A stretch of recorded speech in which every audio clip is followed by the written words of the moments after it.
রবিবারে বাস কাটা অমঙ্গল, এই কথার কোনো ভিত্তি আছে কিনা? এটা কুসংস্কারের জন্য কথা ভাই। ছেলে মেয়ে পালিয়ে বিয়ে করলে তাদের বিয়েতে সাক্ষী হওয়া জায়েজ আছে কিনা? পালায় বিয়ে করবে কেন?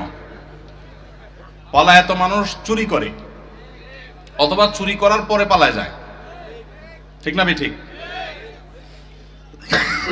হয় পালায় চুরি করে, আর নাহলে চুরির পরে ধরা পড়লে পালায় যায়। বিয়েকে ভালো কাজ না খারাপ কাজ? এই ভালো কাজটা পলায় কেন করবে? বাবা মাকে জানায় করতে হবে। কোনো ছেলে মেয়ে এরকম পলাপলি করে বিবাহ করতে গেলে তাদের বিবাহের সাক্ষী না হয়ে পারলে ধরে বাপ মার কাছে নিয়ে আসবেন, এনে বলবেন চাচা এবার আপনি বিয়ের ব্যবস্থা করেন, আমি এবার সাক্ষী হই।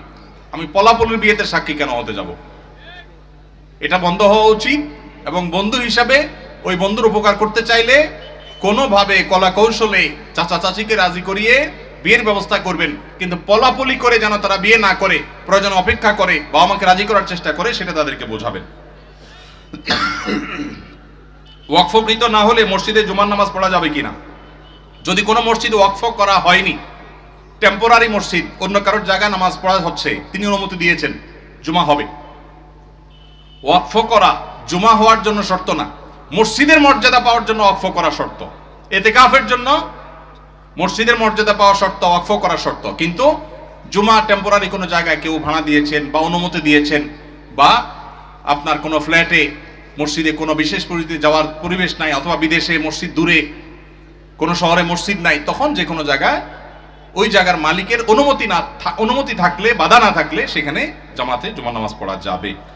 উকিল বাবার সাথে দেখা করা জায়েজ আছে কিনা? বাবা বলা যাবে কিনা?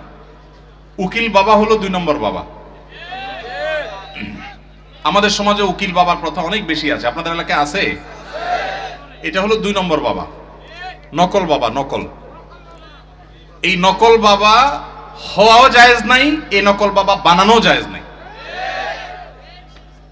ভাইরা আমার, বিয়ে শাদীতে আমাদের দেশে মনে করা হয় যে একজন উকিল বাবা লাগে, এরকম একটা ধারণা আছে না নাই? মেয়ের ইজিন আনার জন্য গায়রে মাহরাম একজন উকিল বাবা হয়, অনেক সময় যায় অনুমতি আনে। এইভাবে উকিল বাবা বানানো পরিষ্কারভাবে হারাম, পরিষ্কারভাবে। মুরব্বীরা ভালো করে শুনে রাখেন, যারা যারা উকিল বাবা আছেন এই বাবাগিরি ছেড়ে দেন। বাংলাদেশে বাবার কোনো শেষ নাই। খাজা বাবা, উকিল বাবা, ন্যাংটা বাবা, কত বাবা আছে। আল্লাহ তাআলা এই সমস্ত নকল বাবা থেকে আমাদেরকে হেফাজত করুন। বিয়ে উপলক্ষে কোনো উকিল বাবা টাবা চলবে না।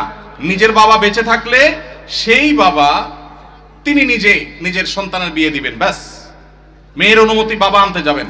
জাজ্জল্যমান বাবা উপস্থিত, আগাগোড়া 5 হাতি বাবা আছে, এরপরও দেখা যায় আরেকজন উকিল বাবা সেজে সেখানে নাটক করতে যায় অনুমতি আনার জন্য। এই নাটক করা জায়েজ নাই, পরিষ্কারভাবে হারাম। পর্দাহীনতার কারণে, বিশেষ করে গায়রে মাহরাম কেউ যখন উকিল বাবা সাজে, ওই মেয়ে সারা জীবন তারে বাপ বাপ ডাকে, খানা খাওয়ায়। এটা আমাদের সামাজিক মানে একটা কুসংস্কার বলতে পারেন, এর সাথে ইসলামের কোনো সম্পর্ক। যুবকরা বিয়েতে কোনো উকিল বাবা যেন না থাকে। মুরব্বীরা যারা যার বিয়ের উকিল বাবা আছেন, আল্লাহর হস্তে বাবাগিরি ছেড়ে তওবা করে আল্লাহর কাছে চলে আসেন, চেষ্টা করবেন তো ইনশাআল্লাহ। এই উকিল বাবার নাম দিয়া পর্দাহীনতা 2 নম্বরই 1000টা জিনিস হয়। নিজের বাবারই খবর নাই, কিসের আবার উকিল বাবা? হ্যাঁ, উকিল বাবার লগে বলে ভাগছে কোন মেয়ে? আল্লাহ মাফ করুক আমাদেরকে।